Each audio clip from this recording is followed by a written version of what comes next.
The early mornings are definitely getting colder, and that change of season has me wanting to lie in just a little longer.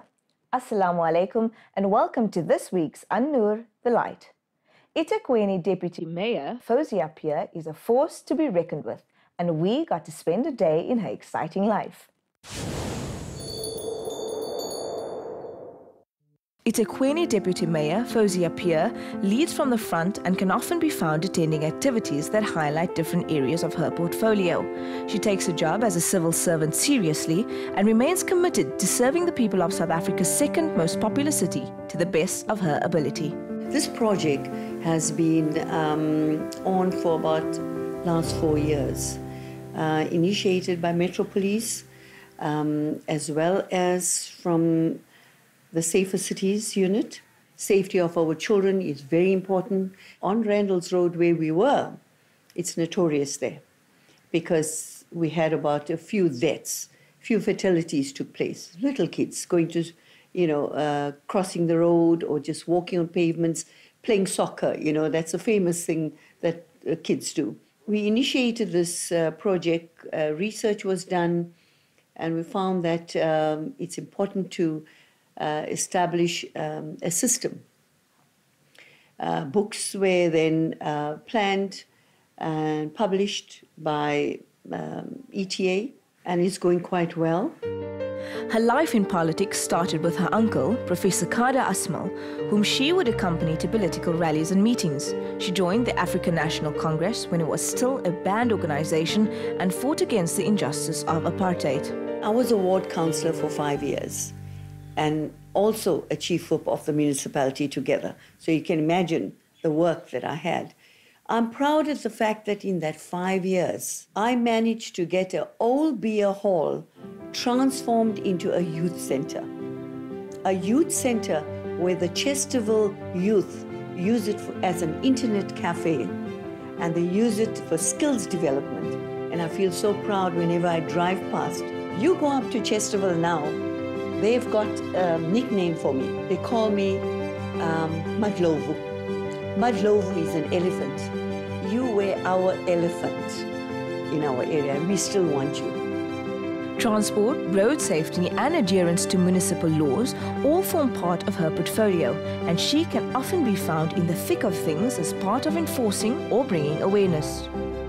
I'm heading a committee called the Safety and Emergency Committee. Within that committee, we deal with Metro Police. Every 2 weeks, there's inspections of trucks, heavy-duty trucks. I would go in just to alert the community.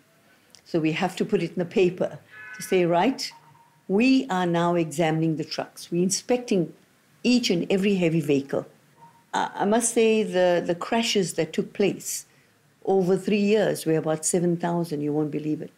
And sometimes we even found drunken drivers, and they were then suspended, immediately removed, and they were arrested. There was a warrant of arrest. And yes, I think it's very important that heavy vehicles are inspected all the time for roadworthiness. While a lot of her time is taken up by her work, this does not stop her from giving her free time to help grow businesses. Fawzia is part of the Minara Chamber of Commerce and heads up their women's business group, where she often attends meetings and advises business people on growing. Minara, I've been a board member for the last, I would say, 7 years. And they pulled me in because of having a representative from government. But over and above that, I have the Minara Business and Professional Women Chamber. And we have a group of about 72 women. And networking has been increased that way.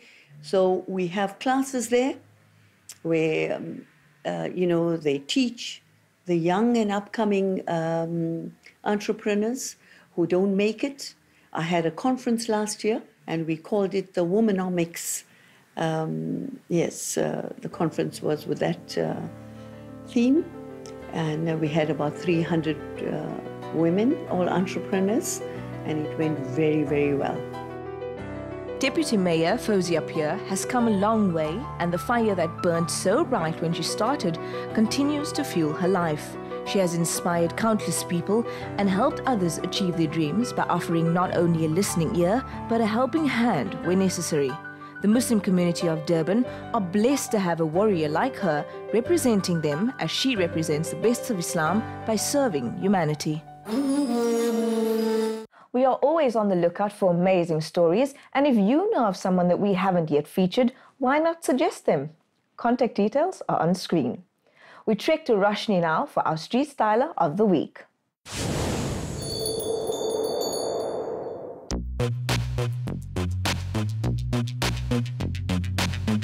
As a mom of 3, I usually choose clothing that's functional yet appropriate. I try and keep it simple, not too overdone, glam it up with hijab, and I love my sneakers. I like to glam it up on weekends, or depends on my moods and with the kids and how much walking we have to do. But yeah, I have to wear stuff that that's appropriate for me. Personally, I'm not much of an accessory fan, but if I do, I always choose one bold piece. It's either a necklace, if you're doing a turban. I always suggest to my clients either go with a bold pair of earrings. Basically, it's just, yeah, a wedding band and a bold piece that brings out the outfit. I like black. I love black. So, and I also like to add a pop of color just to keep it trendy. I chose a satin hijab, which I tied in this way just as a casual, more formal, with a bit of a print, a zebra print, top long enough just to cover. Your classic black pants, always a winner, and your classic stilettos, always a winner. What attracts me about modest fashion is that you still can look good, you can still look fabulous and glamorous, and still keep up with the trends.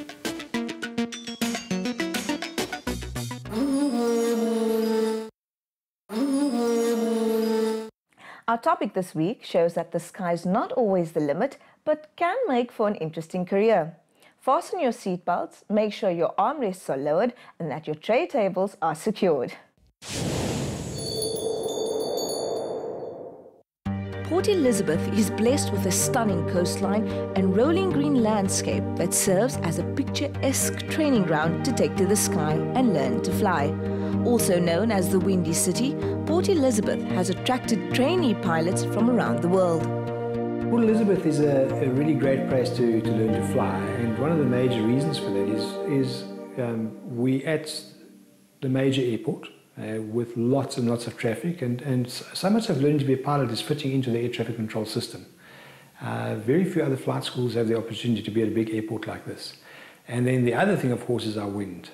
So when the wind starts blowing, we can't stop the flight training, and our pilots learn to fly in the wind. I very often had co-pilots who learned to fly in Gauteng who didn't have a clue what to do with a crosswind, when they were trying to land. Right, so Madiba Bay School of Flight started back in 2008. So how I came up with the name was I was lying inside my lounge with my children inside a little tent camping. And I couldn't sleep at night because we were so squashed. And I was dreaming about the school and thinking about the name. And seeing as we live in Nelson Mandela Bay, I came up with the name Madiba Bay School of Flight. The demand for pilots is at an all-time high. With very little requirements for entry into flight school, it remains one of the highest-paying jobs in the world. The worldwide demand for pilots is on the increase, with just so many more passengers taken to the air, and Africa is really opening up for air travel. A lot of Middle Eastern airlines, everybody needs pilots. And since the end of the Cold War, there's no more military pilots or ex-military pilots going to fly for the airlines, which means they have to now get pilots from the civilian sector. And we're finding that we are training way too few pilots in the world to answer the demand. Okay, so the biggest challenges for people wanting to become pilots is the cost, but it can be overcome. There are bursaries available, and it's not more expensive really than other university directions that you might choose to go in. 290,000 Rand will give you a commercial pilot license at our school. Other challenges include, depending on where the guys are from, but some guys have never in their lives started an engine, and they have no technical background. There's a rigorous training program for any prospective pilot, and Mohammed has just taken the first steps towards his dream job. I've always wanted to become a pilot since I was young. When I was 15 years old, my swimming coach, did his PPL at Madiba School of Flight, and he convinced me to come to the school. And he said this was the only school that flew slings, and I was convinced, and at the age of 17, I enrolled by Madiba School of Flight. It takes hard work to become a pilot. Like in school, I took maths. You take maths as a subject, but as soon as you get to the flying school, you have to do your PPL, where you have to pass 8 subjects and do your practical on the plane. But to become a good pilot, it's to be able to fly a plane, but to become a great pilot, you have to recover from all the emergencies that happens in a plane. Well, when I was young, I've always wanted to fly a plane, and now I got an opportunity and I'm taking it with 2 hands. And I've always wanted to travel the world, and now once you get your pilot license and your commercial license, you'll be able to travel the world for free. It takes hard work and dedication to qualify for a pilot's license, with many hours spent in a cockpit high up in the sky. You have to go through 2 stages, your PPL, and by completing that you'll have to pass 8 exams and do your practical. And after that you'll move on to your commercial pilot license. I'm not too sure much about the commercial part, but after that you'll have to probably build your hours. Fly schools, it's just much better. It's much better than university. It's just more relaxing, not a lot of pressure. You're allowed to fly in the air by yourself. You need just your student pilot license and you're allowed to fly by yourself, and it's just a good experience. The most rewarding part by far is just the human factor. Working with the young people and seeing them make progress in their lives, seeing their minds become full of hope as they sort of go towards a career that will actually earn them money, and that they can get going with their lives. That the people aspect's definitely the best. So you see guys go solo and overcome challenges and pass the exams and all those. Air travel is set to grow over the coming years, and the need for good pilots remains. South African pilots are world-renowned, and with better education prospects, more young people can look at this as a job. Please don't forget to send us your questions for Maulana Bam to answer. Next up is our tafseer segment. أعوذ بالله من الشيطان الرجيم بسم الله الرحمن الرحيم لا يستوي أصحاب النار وأصحاب الجنة أصحاب الجنة هم الفائزون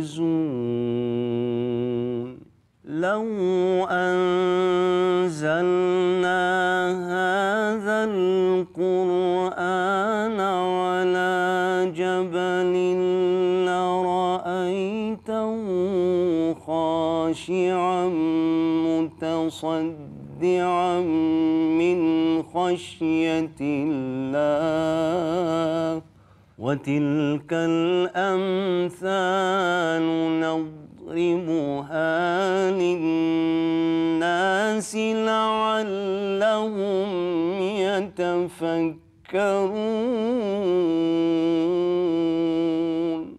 هو الله الذي لا إله إلا هو عالم الغيب والشهادة هو الرحمن الرحيم هو الله الذي لا إله إلا هو الملك القدوس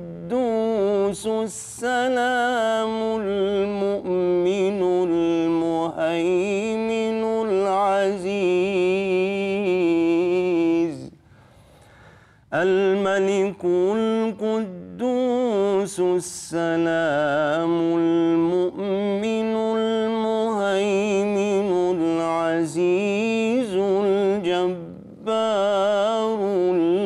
المتكبر سبحان الله عما يشركون صدق الله العظيم. Assalamu alaikum wa rahmatullahi wa barakatuh. Peace be upon you. The beautiful recitation we've listened to is from chapter 59 of the Holy Quran, and its last 4 verses. It starts with a mention of the Holy Quran and the impact it has, or it had, or should have on the hearts of its followers. For had it been revealed to a mountain, the mountain would split asunder in humility and reverence of its Lord. Our Lord, the Islamic concept of our Creator, is not that of our God as opposed to theirs. No, rather it is of the God, the one who created the heavens and the earth, and the one deserving of worship. In the last 3 verses of this beautiful chapter, chapter 59, he describes himself with a few of his beautiful names. Alimul ghaybi wa shahada, the knower of the unseen and all that can be witnessed. Ar-Rahman Ar-Rahim, the all-merciful, the especially merciful. Al-Malik, the true king. Al-Quddus, the sanctified and holy one. As-Salam, the source of all peace. Al-Mu'min, the one who grants safety and protection. Al-Muhaymin, the guardian. Al-Aziz, the almighty. Al-Jabbar, Al-Mutakabbir, the grand and elite. Subhanallah amma yushrikun. Sanctified and glorified is he from all that they ascribe to him. He is beyond all that they ascribe to him as partners. For he is Al-Khaliq, the creator. Al-Bari, the fashioner. Al-Musawwir, the one who structures and designs. Lahul Asma'ul Husna, for him are all the beautiful names. And even if we do not want to recognize him, يُسَبِّحُ لَهُ مَا فِي السَّمَاوَاتِ وَالْأَرْضِ, all in the heavens and the earth glorify him. وَهُوَ الْعَزِيزُ, for he is the most honorable. Al-Hakim, the all-wise. May we grant to understand truly who he is and recognize him for who he is and worship him as he deserves to be worshipped. Thank you. Wassalamu alaikum wa rahmatullahi wa barakatuh.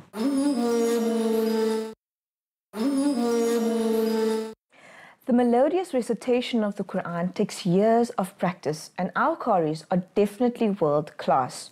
I have to say shukran to them for keeping us spiritually grounded. Lamise has been having fun in the kitchen, so let's see what she's got planned for us this week. Assalamu alaikum. So I must be honest, the first time I came across this recipe, the only reason why I tried it was because I liked the sound of it. Chicken puttanesca. And chicken puttanesca is quintessentially Italian. And to make it, you need the following ingredients. I've got a 410 gram tin of chopped peeled tomatoes with the juices intact. I've got 1 onion that I've diced. I've got some oil for frying. I've got about 2 tablespoons of garlic. I've got ½ cup of chopped olives, fresh Italian flat leaf parsley. I've got fresh oregano, and I've got red crushed chilies. And then the usual spices. You've got some sugar to take the edge of the tomato, salt to taste, and then I've got some fresh basil leaves that we'll use just at the end. And then what I've used is 4 chicken fillets that I've cut across the grain and then into cubes to make sure that you don't get any of those stringy bits. The first thing that we need to do is start braising our onions. So what I'm using is some oil. A couple of tablespoons of oil would be fine in a nice warm pan. And you saute these with just a little bit of salt, just to help the cooking process and to get these to caramelize nicely. And you'll notice that most Italian foods has your tin tomatoes, has onion, has basil, sometimes has chili, but it always has garlic. And puttanesca traditionally is made with anchovies, but that adds depth of flavor and salt. So if you're like me and you're a little bit scared of anchovies, you don't have to use it, just up your salt. Okay, so now that my onions are nicely browned and sauteed, well, lightly browned and sauteed, I'm going to add my aromatics, and that is my garlic paste. And this is about a heaped tablespoon of garlic. I'm going to be adding some oregano, and I would say about a tablespoon of fresh oregano. If you're going to be using the dried oregano, it's a lot richer, use less. I think a teaspoon would be more than sufficient. And to this, I'm going to add about a teaspoon of red chili flakes. Now that this is going nicely, I'm going to add my chicken. And the reason why I'm adding my chicken at this stage is because I want my chicken cooked, but I do not want to cook my tomatoes to the point that it's dissolving. I still want to know that this is tomato-based. I'm going to season the chicken as well. There we go. And remember, whatever seasoning you're putting in needs to be strong enough or enough to hold against that tomato.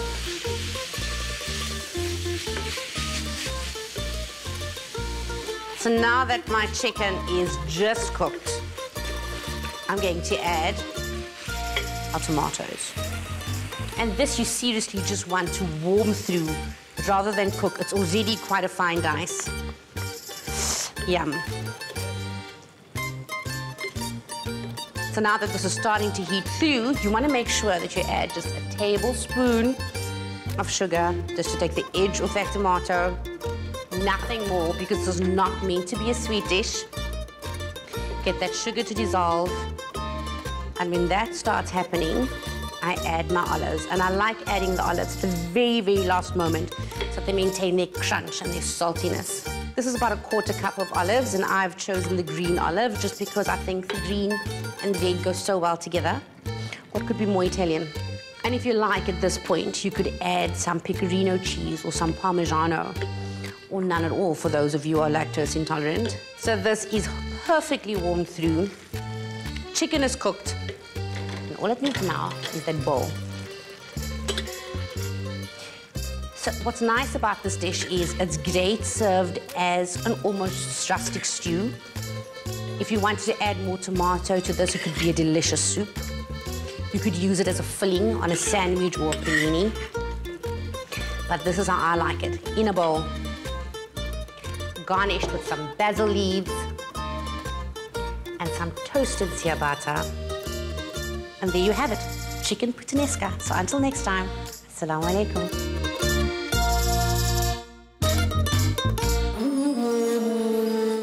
Another week, another show.